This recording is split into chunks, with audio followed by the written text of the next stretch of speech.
There we go. So welcome everyone to tonight's session. We have Stacey here with us this evening, and she's a speech language pathologist on the island of Montreal. We were having a brief chat before and found we had a few things in common, and she's working as a speech language pathologist as well as teaching a course on augmentative and alternative communication at McGill. And we want to really welcome her this evening and for sharing with us the wonderful topic of speech, language, and the pandemic. So I'll hand it over to you, Stacey. Thank you so much. Thank you all for being here. I'm really looking forward to talking to you all this evening. I know it's a crazy time of night. I'm sure some of you are rushing to put your little ones to bed, or maybe you put them to bed a little bit earlier, or maybe they're in the process of going to bed now. So kudos to you for getting here at 8 o'clock. So what I plan on doing is I think I'm going to speak for roughly an hour, and then we're going to have a Q&A at the end for about 30 minutes, okay? But if a question comes up throughout that's really, that you feel would really be better asked during the presentation, that's no problem. You can just raise your little emoji hand, or you can write in the group chat, and Roberta is going to be watching that for me, and I'm happy to answer some questions throughout as well, okay? So the topic, of course, tonight is speech and language and the pandemic.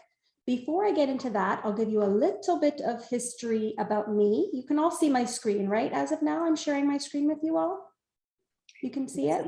Looks perfect. Good, Stacey. Perfect. Fabulous. Okay. So a little bit about me. So like Roberta said, I live in Montreal with my husband and my two daughters. They are right now 11 and 13, almost 12 and 14. I studied social work and communication sciences and disorders both at McGill University. So I did first my bachelor's in social work, and then I did my master's in speech therapy. And I've been working now for almost 20 years. I've had a private practice in the West Island, a pediatric practice for close to 15 years.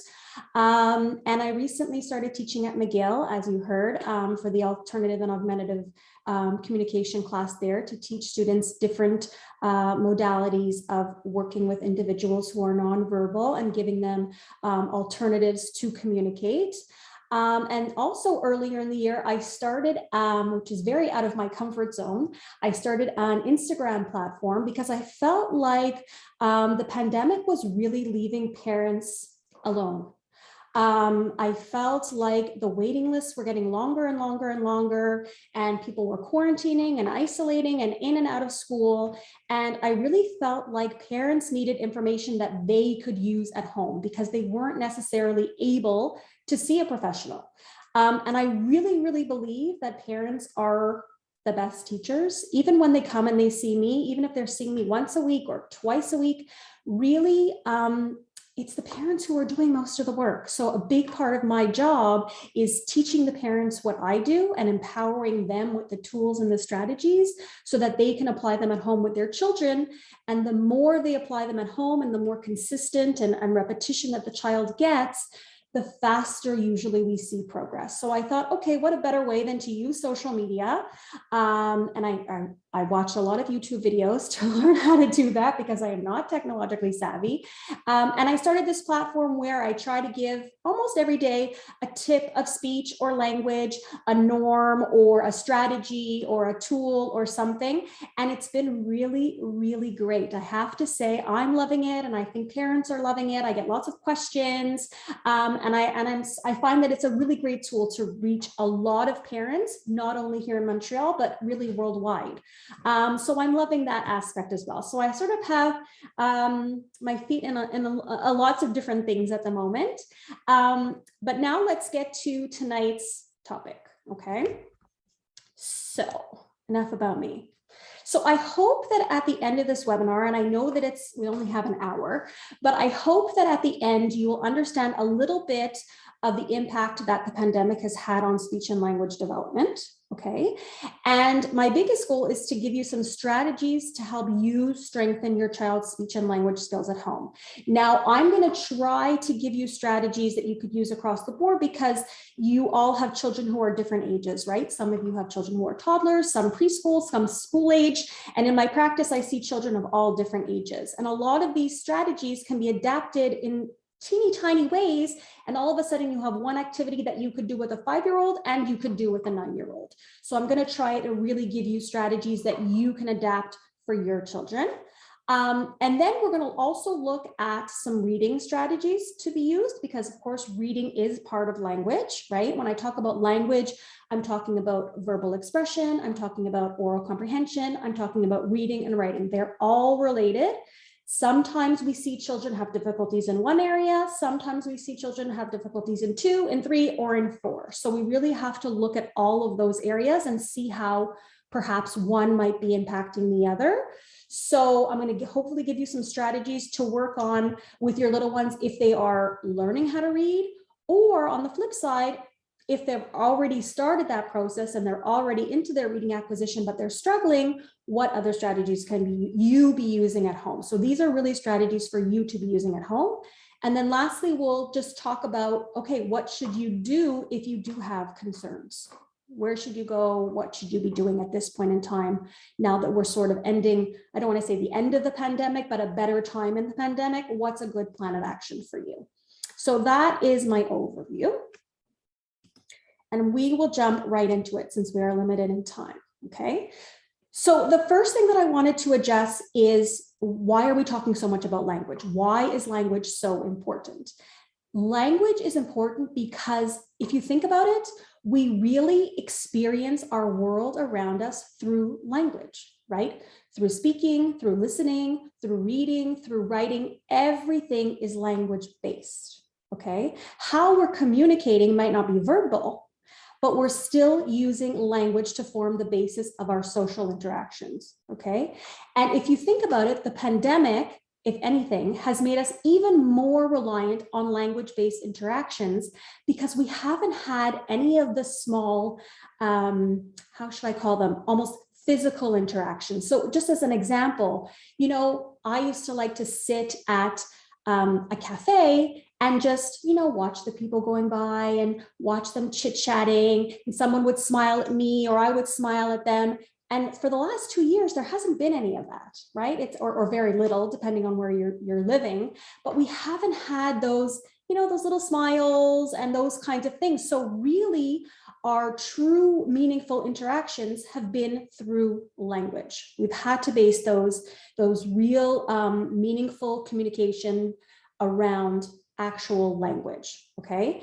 And something else that the pandemic has done is that the majority of our interactions have really been in our immediate circles, right? We haven't had that much communication and interaction or meaningful interaction, and I'm going to talk about that afterwards, outside of our circles. Right? So for our children, what this means is less play dates, less extracurricular activities, less visits with, you know, big gatherings for holidays or for birthdays with cousins and aunts and uncles and all of that, right? It's really been, for most of us, our small core family unit, and then some interactions on Zoom, virtually, etc., with grandma, and then with cousins, and then with a friend. But those really nice circles and social situations have been affected for us and for our children. So these social changes of our language experiences, what am I talking about? Well, you know already, physical distancing, right? Masks and virtual interactions and increased screen time. So I'm going to talk very briefly about all of those. But physical distancing people don't realize, but that distance between us certainly has affected our interactions and certainly has affected the interactions of our children. Because I don't know about you, but if I'm standing 6 feet away from somebody, I'm keeping my interaction very short and very brief. I'm not, bumping into somebody usually at the grocery store anymore and standing around for 15 minutes and having a conversation with my mask on and I'm all sweaty and we're standing 6 feet apart and I can't understand everything that they're saying and they're asking me to repeat and I'm asking them to repeat. So our interactions have been shortened, right? Not as clear, lots of asking for clarifications. And that's really affected our interactions and our children's interactions as well, right? Because they've been in those same situations where they have to stay a certain, number of feet away from their peers. They're constantly in masks, at least in Montreal. They have been until, very recently in school. So they've been interacting with their peers in masks. They've been interacting with their teachers in masks. So certainly this has affected their day-to-day interactions. Okay, so let's take a closer look at that. Okay, so I use the word meaningful social interactions, and I want to just expand a little bit on that. What I mean by that is, yes, we have been interacting and we have been communicating, but at least for me, I find, and for my children too, it's more brief and it's more to make a point or ask for help or make a request. It's not necessarily those meaningful conversations that you have, with a best friend or with a girlfriend. It's not as much the pragmatic roles of language. And pragmatics is basically a fancy term for the social uses of language. And that's where children haven't had the opportunity to practice their language and their pragmatic skills over the last 2 years, because that's really what's been affected, those pragmatic skills. Pragmatic skills looks at things like turn taking, understanding conversation. So understanding that when I'm speaking, you're going to wait. When you're speaking, I'm going to wait.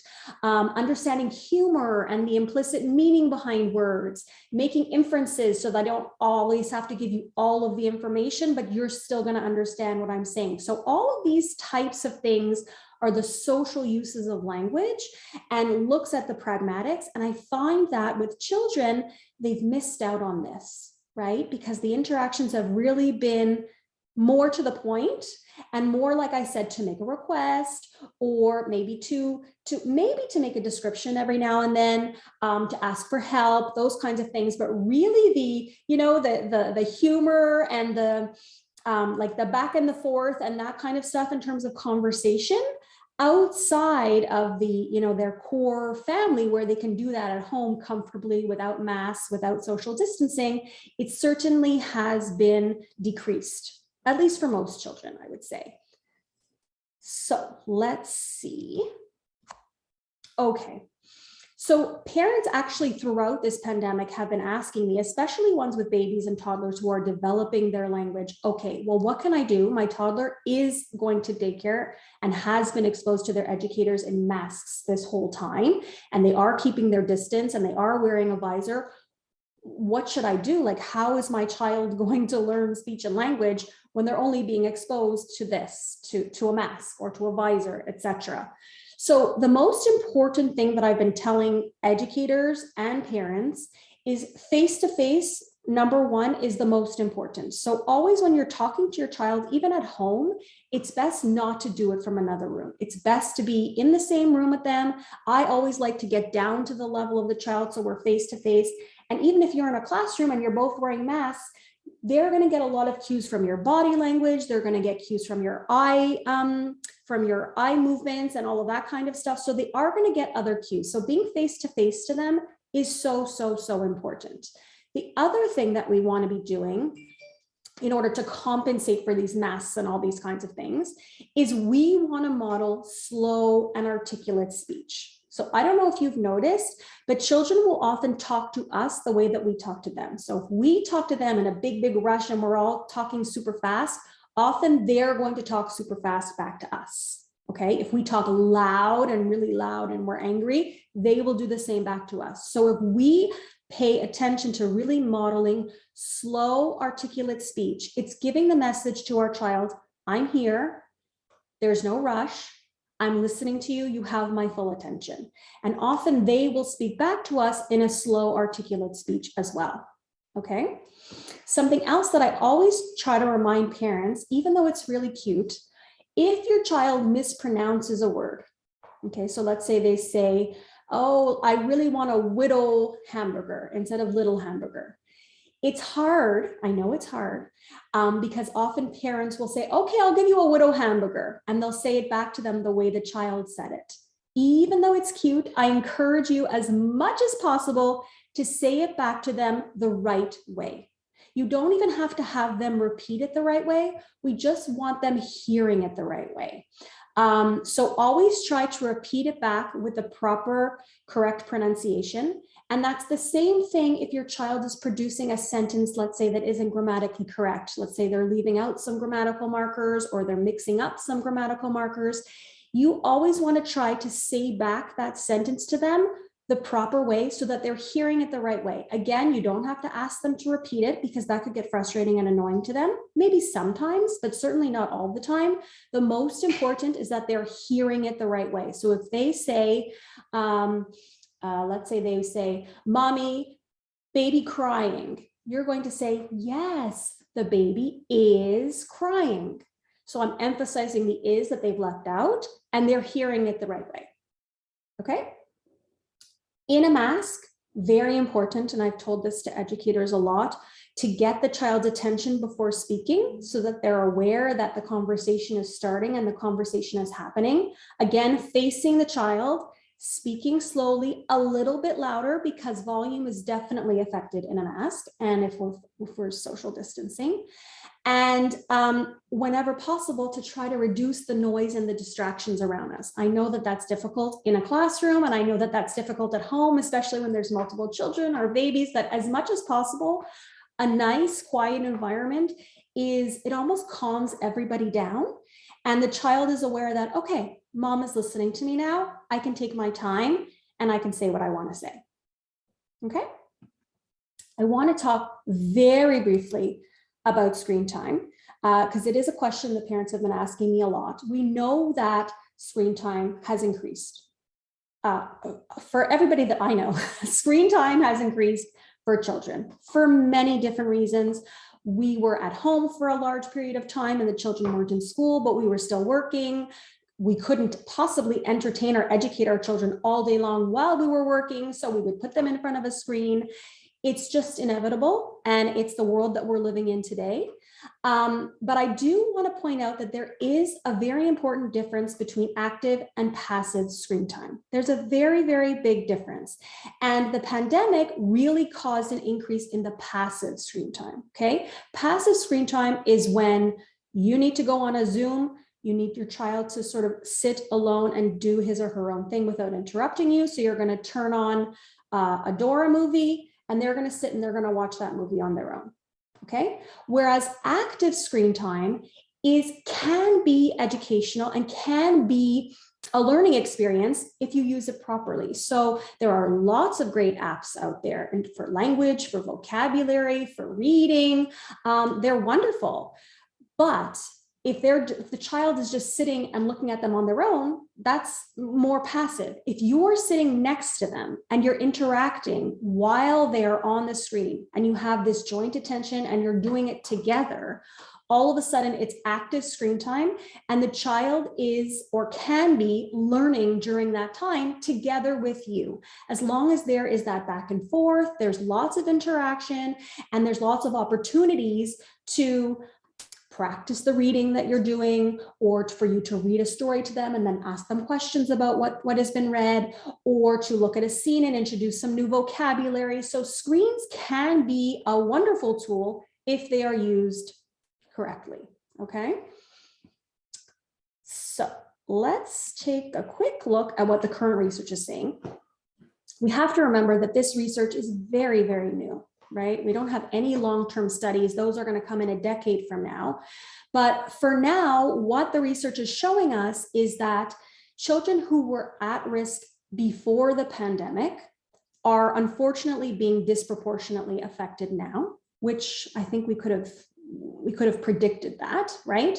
And the reason for that is Screenings at school have been decreased, unfortunately. Therapies have stopped or have paused or have moved to virtual, and it's not quite the same as in person. Or there are super long waiting lists for assessments and consultations and all of that kind of stuff. The other thing that the research is showing us is that children who already had academic difficulties, so not who are at risk, but actually who were diagnosed with academic difficulties, are unfortunately the most affected. They're calling this the COVID slide. I don't know if I love the term, but this is what they are using. They're calling it the COVID slide. And what this academic slide shows us is that because due to the pandemic, performances by children decreased across the board for all children, children who are typically developing and children who have any learning disabilities or any difficulties across the board, their academic learning has been affected. Why? Because we were in and out of quarantine and in and out of isolation. Schools were virtual, schools were in person. So many different reasons has caused declines in performance across the board. To add to that, their social and emotional wellness has caused further academic, a further decrease in their academic performance. So not only has the academics affected it, but also just their social and emotional well-being, right? Because these kids have been going through a lot, not being able to see their friends, wearing masks all the time. It's affected them socially and emotionally, where they can't always concentrate on their academics, or they don't have the attention for their academics, or they don't have the support that they did before at home because their mom and dad are working all the time. So there's lots of different reasons. And unfortunately, this problem is still ongoing. But, and I'm going to say a big but, what we do know, I'm just going to go to my next slide, is that even though the big bulk of speech and language is conveyed through our mouth and through our face and through our facial expressions and all of this kind of stuff, what we are learning is that babies and toddlers and children are resilient. So resilient. So even these little babies who were born at the beginning of the pandemic and went to daycare quite quickly, let's say at 6 months, they are still developing their speech and their language, and they are pivoting where they are looking more and more. These studies are showing us that they are getting more and more cues from eye movements and eye expressions as opposed to the mouth. It's fascinating. I can't wait to read the research in a decade from now. But children are resilient. And they're using really the whole body and the eyes and all the parts that they can see to compensate for masks. So it's just fascinating to me. We definitely need more research, definitely, to understand, how much of a component, how much visual stimulation and body language, how much of that would children need if they really were deprived of this part of their face. But it's really, really fascinating in terms of speech and language development, because before we really thought that, oh, wow, if you can't see the articulators, how is the child possibly going to learn how to produce these sounds? But really they're proving us wrong. And in the same way that babies are proving us wrong, children are proving us wrong as well. So even though there is this COVID slide, and even though children's performance has decreased, they are catching up, and I am confident that they will catch up. The schools are aware of these issues, and that's the first really step, is awareness. And they are accommodating the children in terms of taking a few steps back if they need to, doing more revisions, etc. And like I said, children are resilient. So, once the masks are going to slowly, hopefully go away, and the physical distancing, and hopefully life goes back to a little bit more normal, I'm confident that, that COVID slide and the gap will start to and continue to decrease. So those are some of the impacts that we've seen on in terms of speech and language development, and just general academic performance. Now the big question is, okay, we know that children have faced these difficulties. They haven't had the same social interactions. They haven't had the same consistent academic teaching at school. what can we do about it, right? For those children who do have these issues, what can you do at home? So let's get to that. Oh, I see somebody has, is it a question, Roberta, in the chat before I move on? No, it No? isn't. I'm Okay, just letting perfect. everyone know. It's all good. Perfect. So now the big question is, okay, what do we do?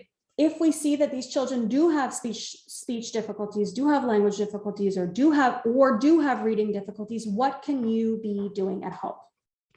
So let's take a look at that. Just gonna switch. Okay. So like I said, in terms of schools, the first step is awareness. So the fact that you guys are all here tonight and are aware of these issues is the first step. The next step is to be proactive. And I think that all of you, for being here, are proactive parents or grandparents or caregivers, because being proactive for your kids is so, so, so important. And it's one of the reasons why I started my Instagram, was because really I felt like empowering parents has such an impact, because I'm reaching so many more parents and giving them the power to affect the change in their children. And I can't possibly reach all of those children on my own. So being proactive for your kids has such a big impact. So now I'm going to go into a little bit more specifically some of the strategies that you can be using at home. I'm going to go through speech and then language and then reading. Okay. And I'm going to try to make it broad, but not too broad, so that you can adapt it depending on the age of your child and their level. Okay. So always for those kiddos who are having some speech difficulties, by speech, what I mean is articulation of sounds. Okay, so speech is separate from language, and often people don't understand that. So speech is the actual production of the different sounds. Okay, so the most important thing when you're dealing with speech difficulties, the first thing is you always want to have face-to-face interactions, because depending on how many sounds the child is having difficulty with, it might be affecting their overall intelligibility. But if you have that face-to-face communication with them, likely you'll be able to use their body language and some context, and it will likely increase their intelligibility. Okay, so you always want to be in that face-to-face position with them. And like I said before, you always want to be modeling slow, articulate speech, because it will encourage them to do that back to you. And you always want to be modeling the correct pronunciation of a word and not modeling the error. Okay.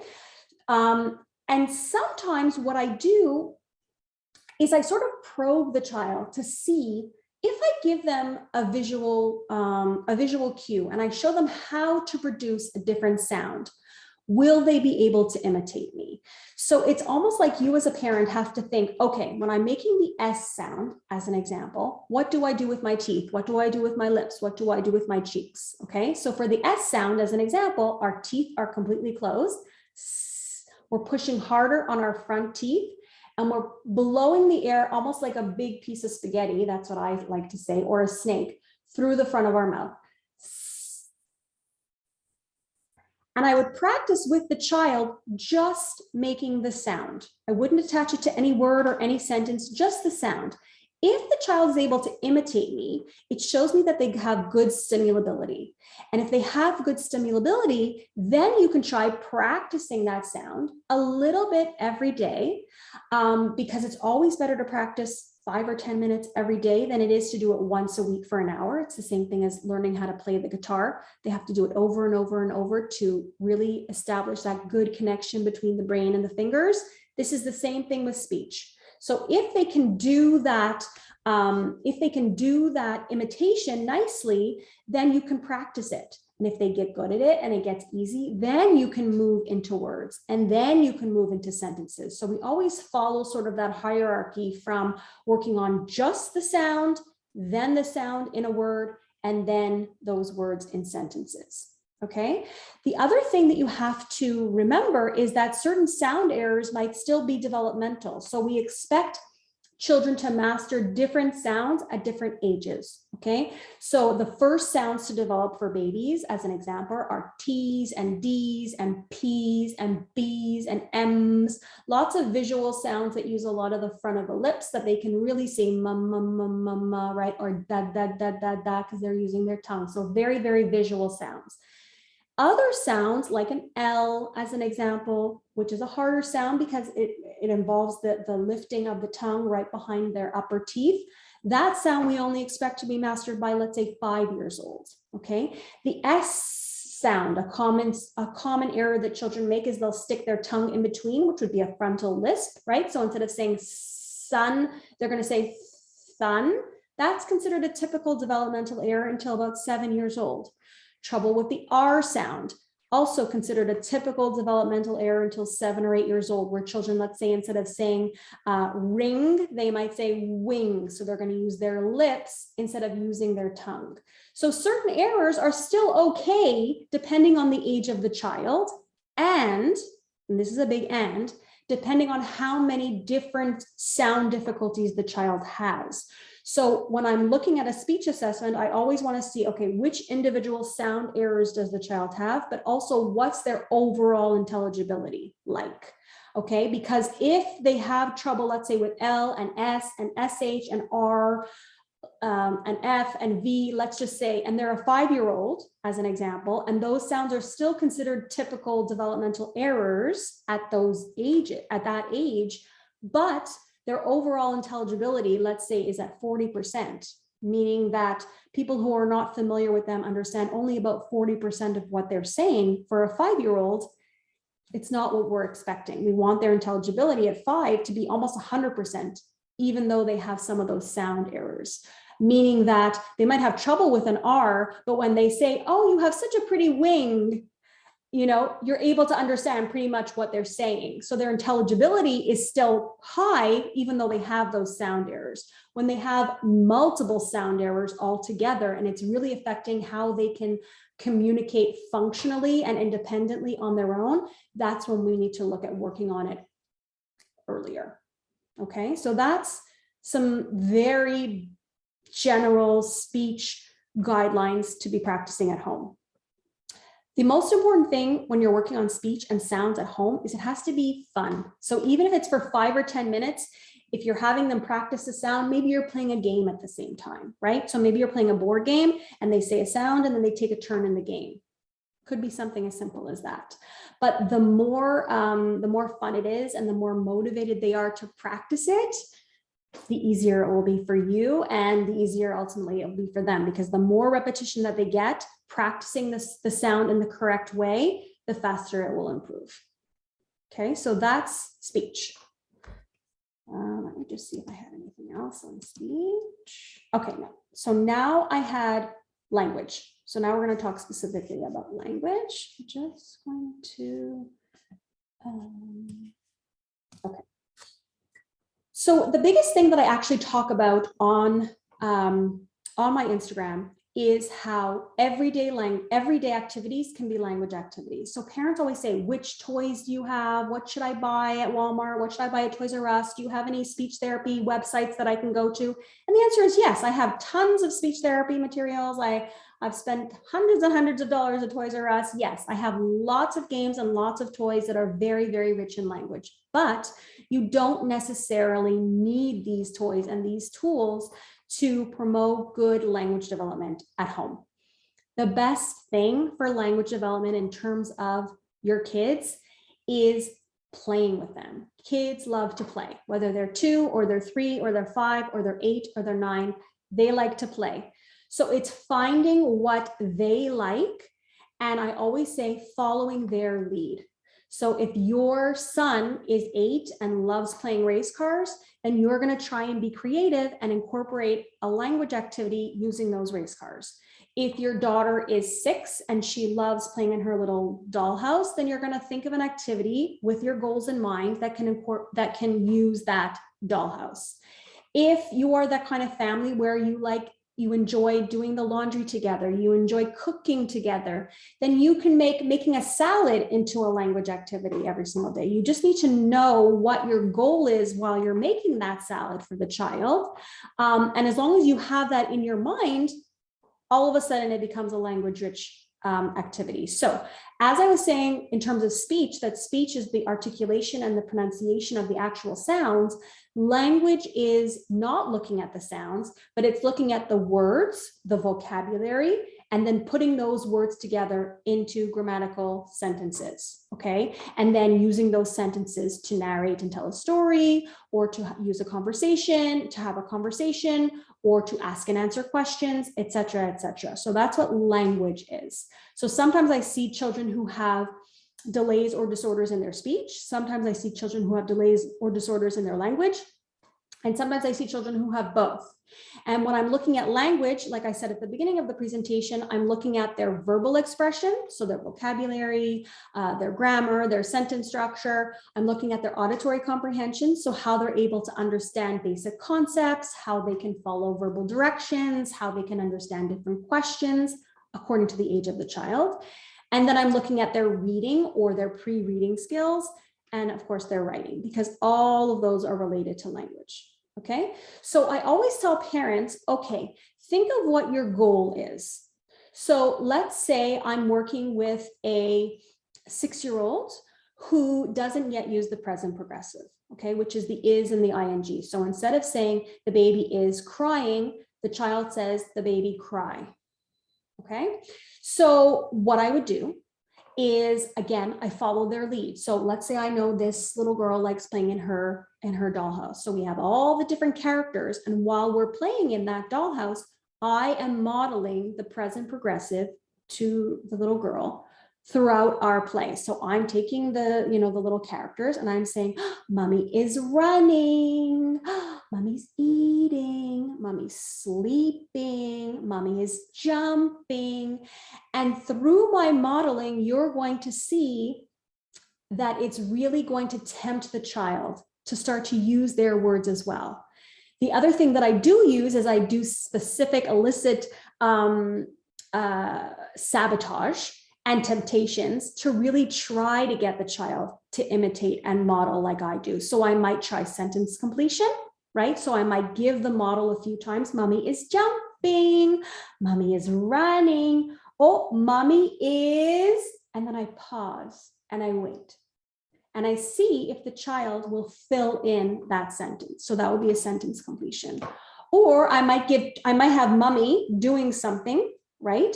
And then I might give the little girl 2 options. What is mommy doing? Mommy is sleeping or mommy is drinking? And I'm modeling the 2 answers to encourage the child to pick one as a complete sentence. Okay? Something else that I like using during play is sabotage. So let's say I know that this little girl likes the little people and the house. I'm going to try and sabotage in a little way so that she learns the power of communicating. So maybe we get everything set up with the house and we put all the furniture in, but I don't give the little girl the little people.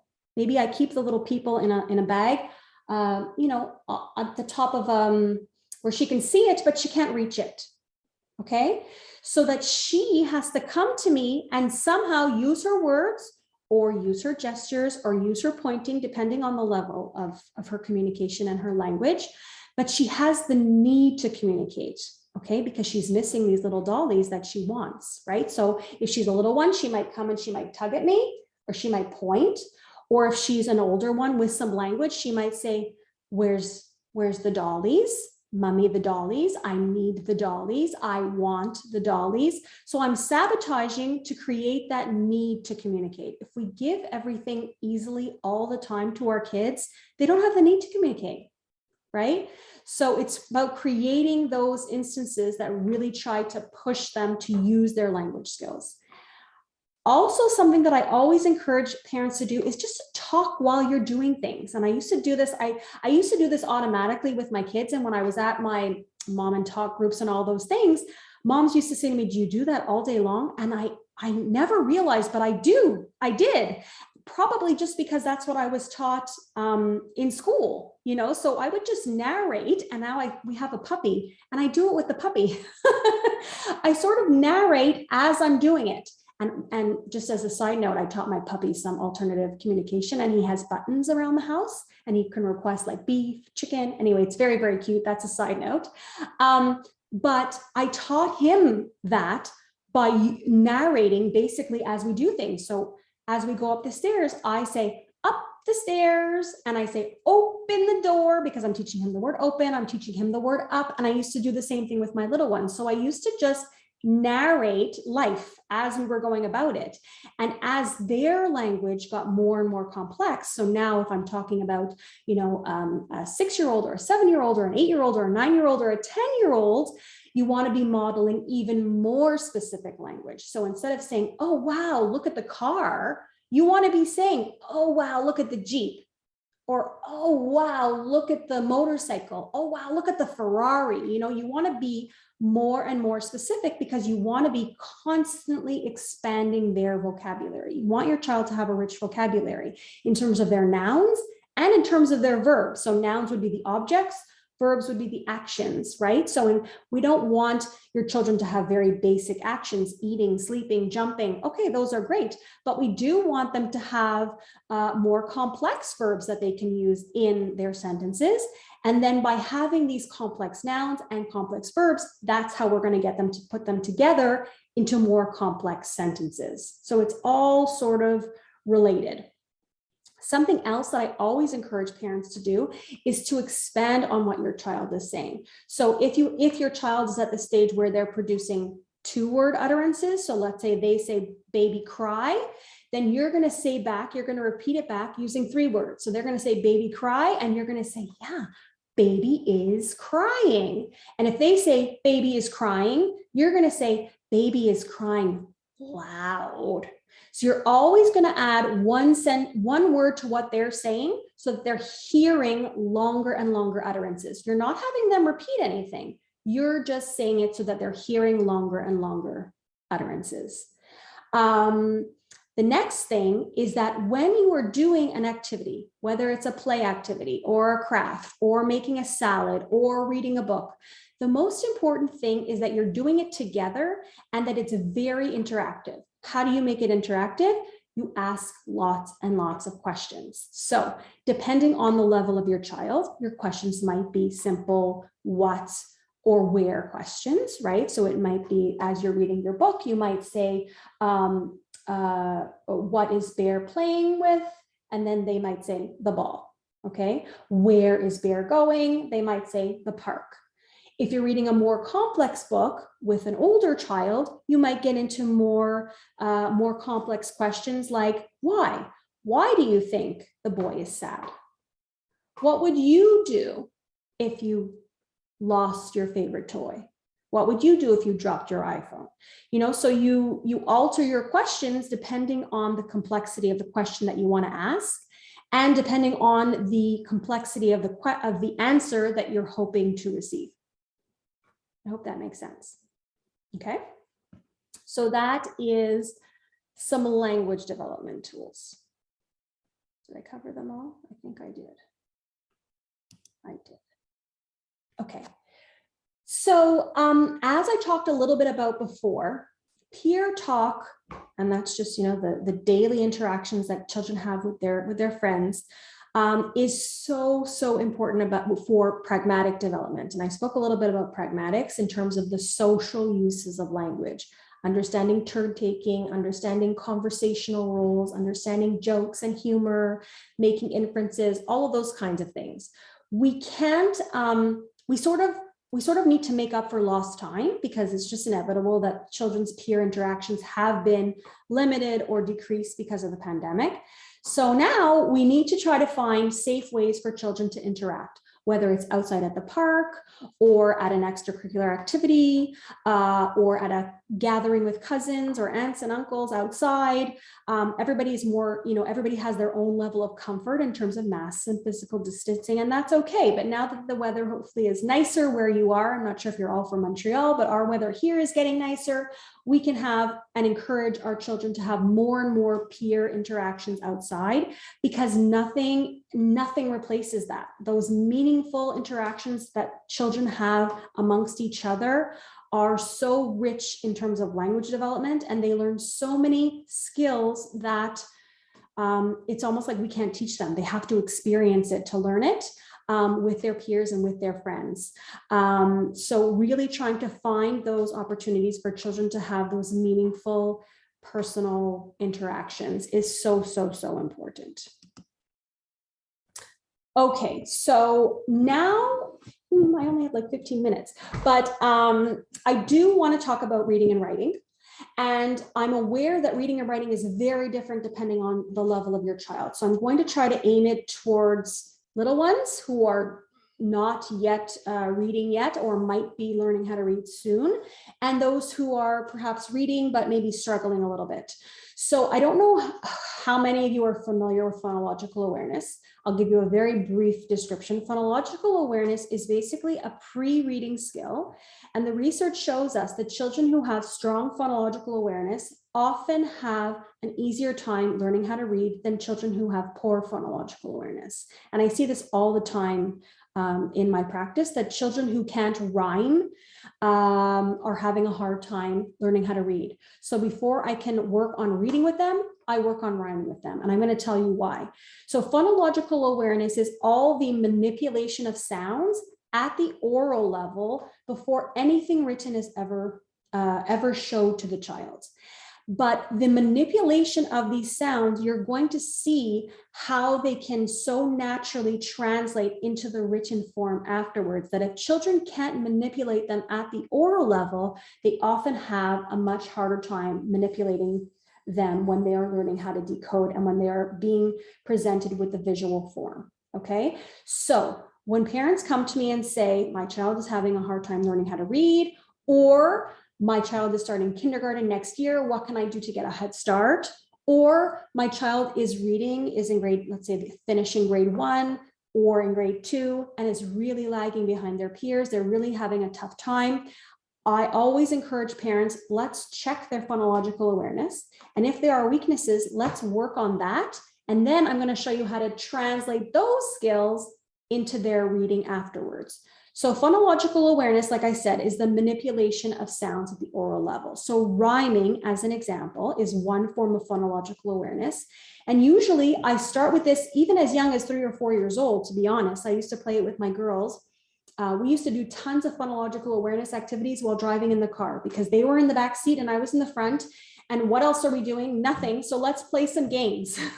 So I used to work on phonological awareness and they loved it. So I used to start with rhyming. The first thing that I want to do is I want to see, can they differentiate between rhyming pairs? So if I say 2 words, can they tell me if they rhyme? Now, a 4-year-old doesn't necessarily know what rhyme means. So what I say to them, do they sound the same at the end? That's what I say. And then I say, does it sort of sound like a song?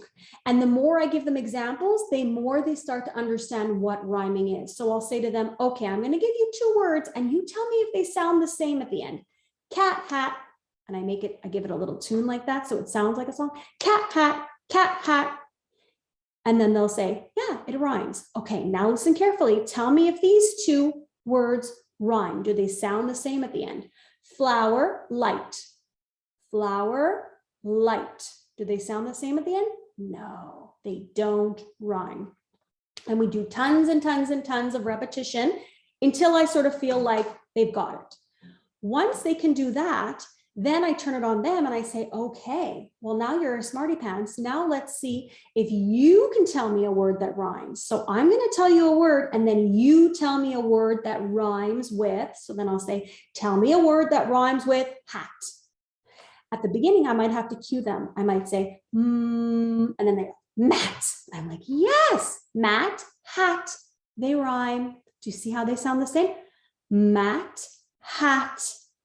And you can see later on when you're going to look at reading, you're going to take those skills of rhyming and you're going to show them in the written form that mat and hat only differ by that first letter. The end is the same, and that's why they rhyme.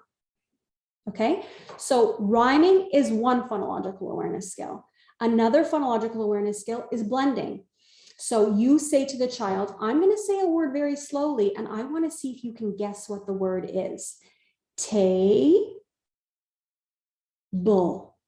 Can you put it together and say it really fast? What's the word? Table. Okay, it seems like an easy task, but not all kids can do it. And you can see how that would be troublesome when they're later trying to learn how to read, because when they're decoding, they're likely going to decode one syllable at a time, and they have to be able to combine those syllables. If they can't do it at the oral level, it's likely going to be very difficult for them to do it at the written level. Okay, and then the opposite of blending would be segmenting. So there, I give them the word, and then I say, can you clap out the different parts of the word? And I'm very clear to not say the different sounds or the different letters, because it's the different parts. It's actually the syllables, right? So I'll give them an example. I'll say, watch how I do it. Saturday, Saturday. Okay, now it's your turn. Let's see you clap out the different parts of the word flower. Flower. And again, you can see how that's going to later translate into their reading, because they're going to have to break up the words into 2 or 3 syllables when they are reading them. Okay. Another great phonological awareness activity is sound identification. And I also, you have to be very careful to differentiate between letter and sound. This is sound. So I often tell parents, like, I don't necessarily care if they know that a P is a P, like that if I show them a P, that they can say, oh, that's a letter P. I'm more concerned with when I show them a P that they can say, p, p, p, p, p. Okay, because when they're learning how to read, that's what's most important. So I look at, okay, can they identify the sound if I say a word? So I'll say to the child, what's the first sound that you hear in the word mat? What's the first sound? Mat. And I want to see if the child can say, okay. And then I'll say, okay, what's the last sound that you hear in the word mat? Mat. And I want to hear them say t, t, t, t, t. And then I do the middle sound, which is the hardest for them, usually. Mat. What's the middle sound that you hear? Mat. I might slow down the middle a little bit and see if they can say ah. And you can see again how that is later going to translate into when they are looking at the written form. Okay. Even harder for children who are, let's say, 6 or 7 or 8.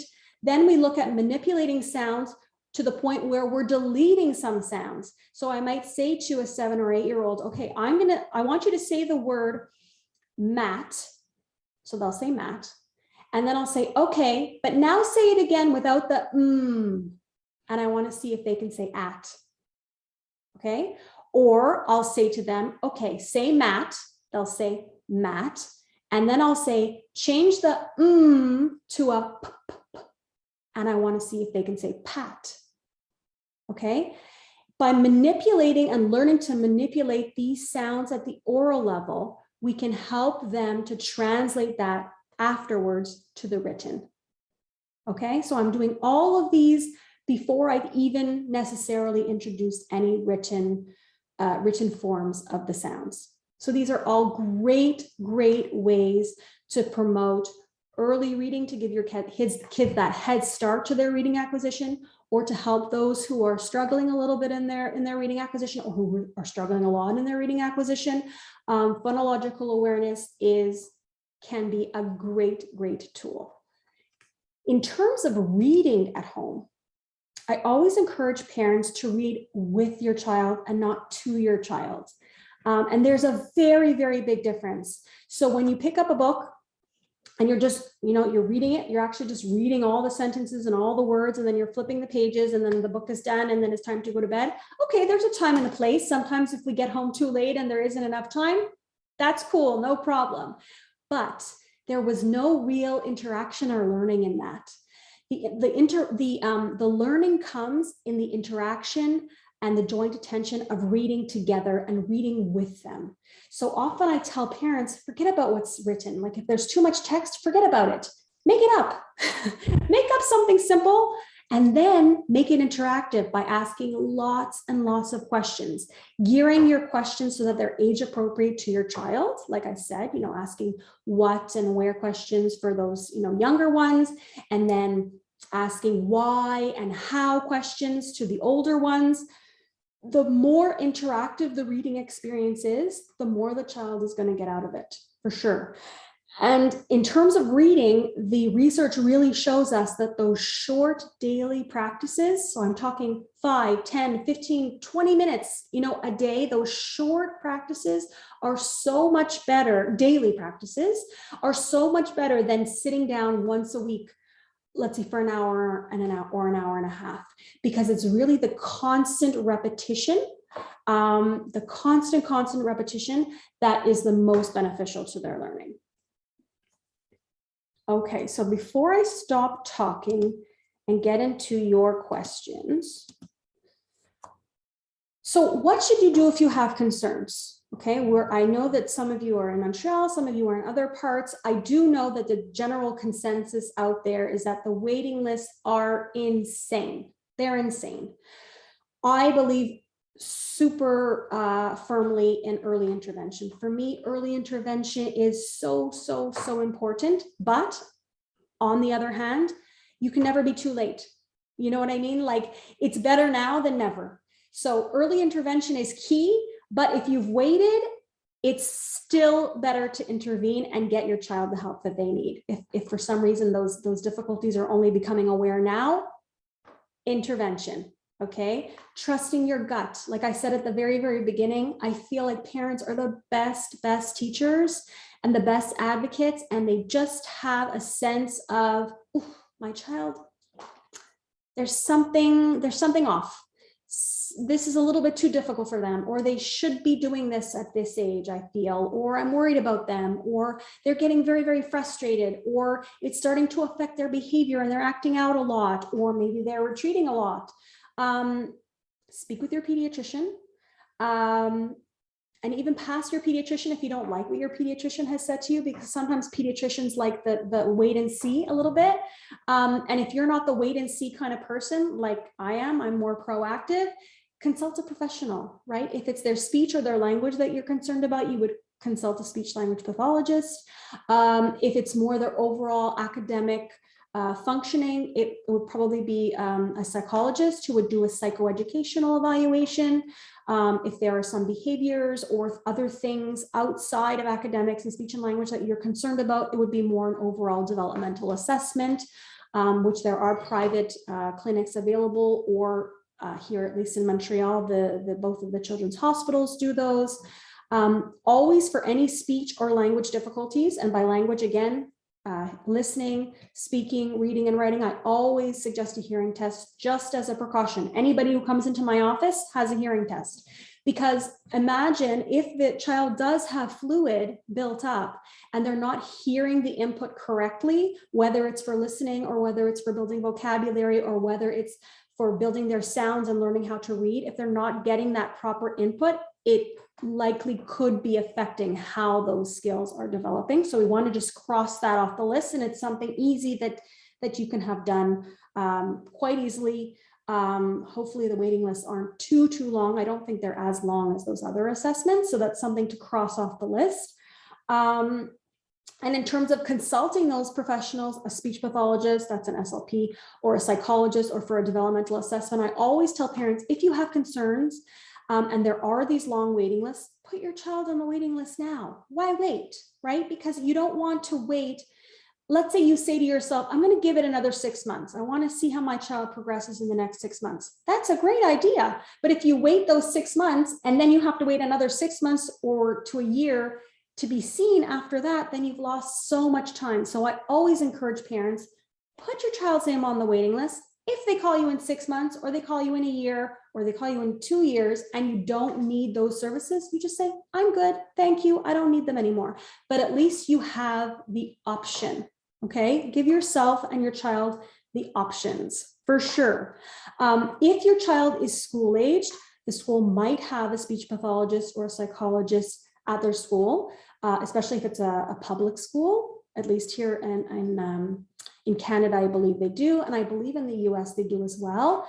The private schools, it depends on which private school, but you really have to be your child's advocate. So if you know that your child is struggling, you want to request that meeting with the teachers, you want to request a meeting with the principal, you really want to advocate for them in terms of, okay, does the curriculum need to be modified for them? Maybe just a little bit. Maybe it's just something as your child always needs to be seated in front of the class next to the teacher, and maybe that's going to help, right? So that's what an IEP, an individualized education plan is.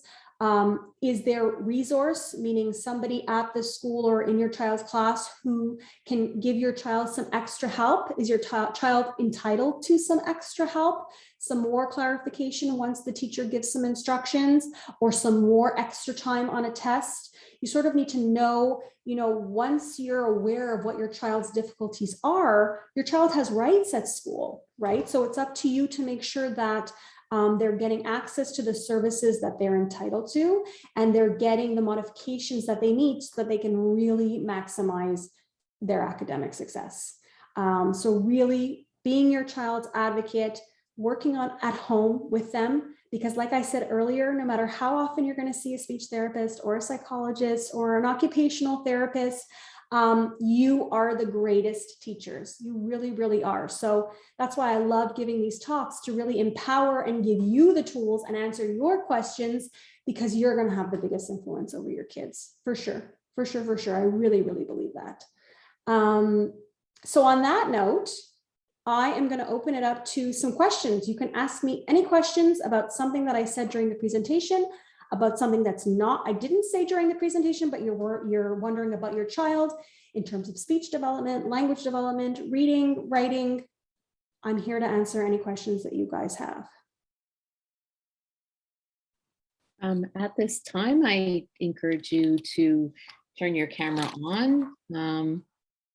And Stacey, I'm not sure if you'd like to keep your PowerPoint up, or if you'd like to, if you are able to take it down. Yes, I will. Okay. There we go. Now I can see everybody. Great. Perfect. Thank you. So let's see if there's any questions. So you can raise your little emoji hand if you have a question, or you can just put it in the chat. I'm going to open up the chat. There we go. And if anybody has a question there, I am more than happy to answer. Oh, I see somebody's raising their hand. Oh, hi, Pam. Hi, Stacey. How are you? I finally made it in. Wonderful. Just something that you said that hit home for me. When I was going to McGill, I had Professor Nancy Heath told us about a situation about a 2-year-old who never spoke a word, and then out of nowhere one day said, "This porridge is too hot." And they all looked and they said, "You could speak. Why haven't you spoken until now?" He said, "Everything's been perfect up until now." Wow.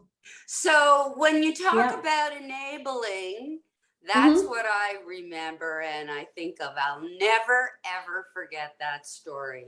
That is a great, I love that. I love that. Thank you for sharing. I love that story. I'm going to use that. I'm going to use that.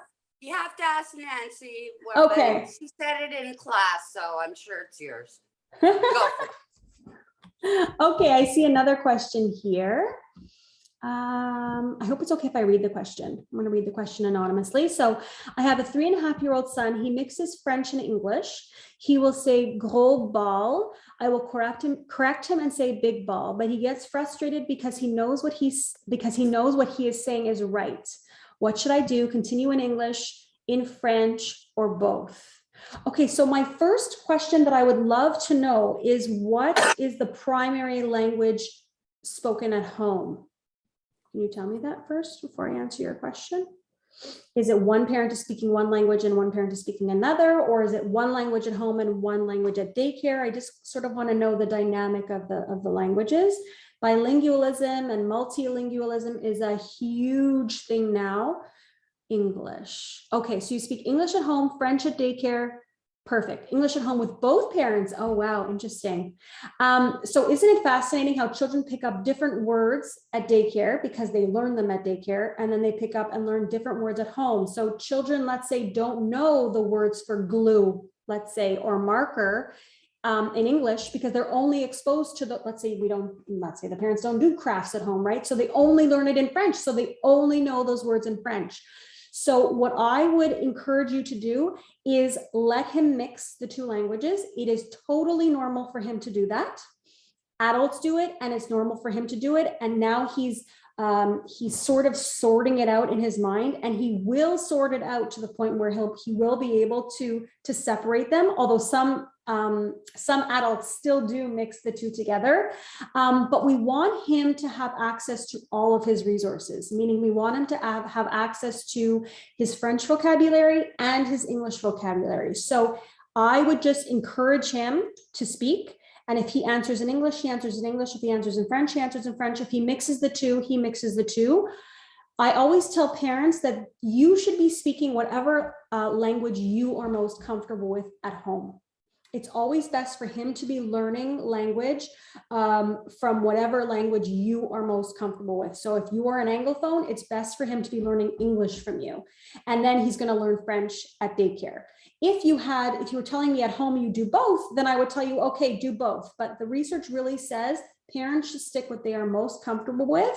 And it's completely and totally normal and okay for him to mix the two. He will likely start to break them up the more and more he masters both languages. And you should probably start to see, he might start to show a slight preference towards one language over the other, depending on how long he's in daycare every day, right? Sometimes kids pick up, even though English is at home and both parents are Anglophone, if they're spending a big chunk of their day in French, they show a preference towards the French. But if you keep using English at home, he's going to be one of those perfectly bilingual kids, and you're going to be so lucky and so happy.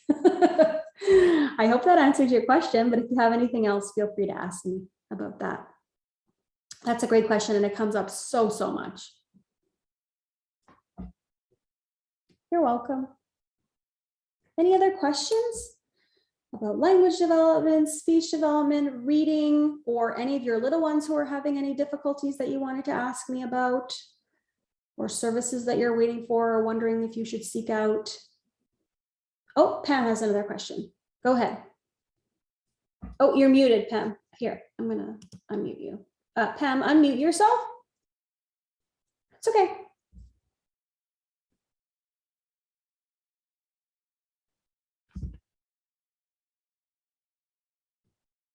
Oh, we lost you. Oh, there you are. Okay. I wanted to know if you really thought it would be 10 years before we'll see the results of this particular last 3 years. I think we're looking at least 5 to 10 years for sure, because they need long-term studies, right? Which they don't have, right? So they need all these little ones who were just born to go through the big major chunk in their speech and their language and their reading, etc., to really see if it actually made an impact, or if children are just so resilient that they've caught up. I was actually just speaking, I was at a conference at McGill, and we were just chit-chatting during lunch, and one of the professors actually said, I don't think it's going to affect them at all. I think the long-term studies are going to say they all cut up and it didn't affect them at all. And I said, really? I think it's going to show that it did affect them, but that they were able to pivot and use other ways to compensate. And she said, oh no, kids are so resilient. And as long as their parents were talking to them at home, they're going to be just fine. And that was her perspective. So I really can't wait to see. But we're so lucky that kids are such sponges and are so resilient and are able to pivot like that. But that's why the early intervention is so important, because that's when they're really spongy. Yes, absolutely. For sure. Without a doubt. Any other questions? Hi, Stacey. Yes. We do have one that's popped in. I also have another one Okay. after the one that just came in. Thanks. Okay, perfect. So it says, what can you do if your child doesn't like to read? How do you motivate reading as an enjoyable activity? Okay, so really giving them the power. So sort of not tricking them, but I sort of want to say tricking them so that it becomes their idea, and they're picking the book and they're picking where you're going to read it and they're picking what snack you're going to eat while you're reading. So really, I find kids love that one-on-one attention from their parents. And if they're going to get that, and then you can just sort of sneak in the book, it's almost like, not that it goes unnoticed, but it's just, they don't mind, you know? So if you're giving them some of the power and you're giving them all of these options and things that they get to pick, they feel empowered and they just want that one-on-one time with you. So I feel like if you hype it, I feel like it's all how you present it, right? If you sort of just say, okay, it's time to read a book, as opposed to, I bought some special books today and they're all in Tyler's room because they're big boy books. And I thought that the two of us could go downstairs and read together and pick a special snack, you know? So it's almost like really hyping it up and making it this special one-on-one time with you and the child. That's what I find works the best. It worked with my kids, at least, and with the kids that I see in therapy too, right? So giving them the power to pick the book that they want to read, and going with their interests and following their lead, is always super, super important. So if it's an older child, maybe they don't like to read fairy tales. Maybe they like to read comic books. My daughter didn't like to, at the beginning when she first started reading, she didn't like to read novels. So I bought her literally all those, all the Archie comics. She just zipped through them all. She loved reading those comics. That was her thing. Now she likes reading regular books, but initially she liked comics. Some kids like magazines. Some kids like reading just recipes and following a recipe. So it's about getting creative about what you're reading. It doesn't necessarily need to be a book. It can be reading something that you're going to build and you have to read the steps really carefully together. So trying to think a little bit outside the box, I would say. See if that helps, see if that works. Oh, and there's another question here. Should we narrate play between two toddlers or just allow them to play? I'm amazed at how children find ways to communicate and understand each other. Oh yes, I would just let them play. I always tell parents that there needs to be a time and place for your therapy time, if you want to say, or your teaching time. So you can't possibly be doing this all day, every day, right? But if you sort of pick certain times that you know are going to be your language enrichment times, or your reading enrichment times, or your speech enrichment time. So let's say you're going to say, okay, bath time and playtime after nap, and then dinner time, right? So you have those 3 times and you have your different goals that you're working on in those instances. And that's when you are doing the sabotage, doing the tempting, using all of your strategies and really trying to promote those language and speech and really enrich those environments.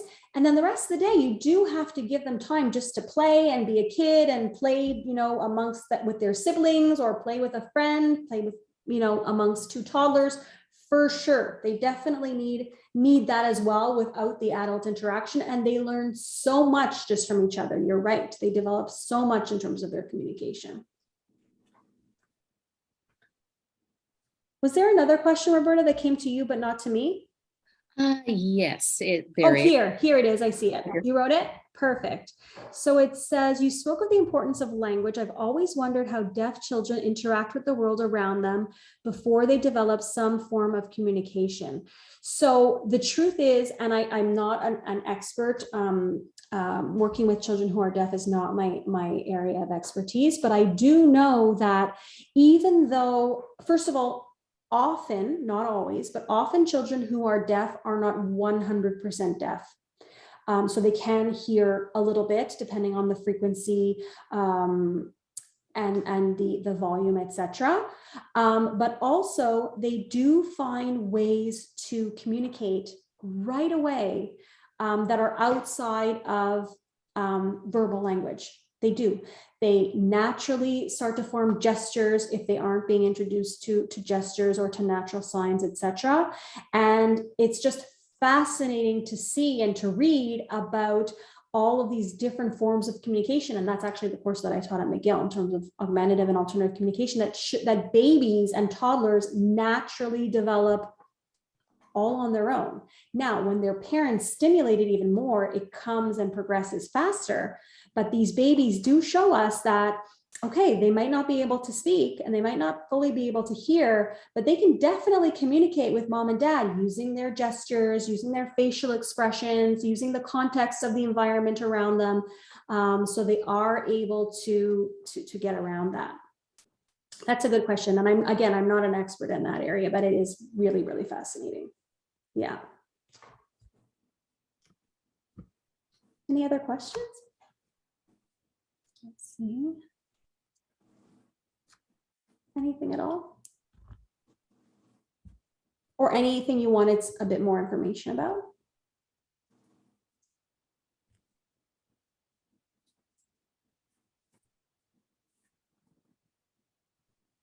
Well, if no one has any more questions, first of all, it's now or forever hold your peace. Oh, Roberta has a question. One came in. Okay, perfect. Yeah. We still have time. Yeah, well, it's just not a question, but I just wanted to mention that everybody that has been on the session tonight will receive a follow-up email, and the PowerPoint will be included. Stacey has graciously mentioned that she would be able to share that with us. Thank you. It's all yours. Pleasure. And my information, I believe, is at the end of my PowerPoint. If you need to get in touch with me by email, you can do that. If you want to follow me on Instagram for my daily tips and tricks in terms of reading and comprehension and all that, you can follow me as well there. So I'm pretty easy to reach. And yeah, that's pretty pleasure. much how I found you, Stacey. I know. Social media is wonderful.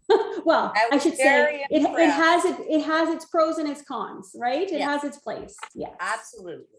Yeah. But on that note, I wanted to say I'm very pleased that I found you because this was chock full of great information, just as I expected it would be. Knowing you've been on, knowing you've been on breakfast television, teaching at McGill, and kind of who your mom is, that helps too. I knew this would be an excellent presentation, and we are not disappointed in the least.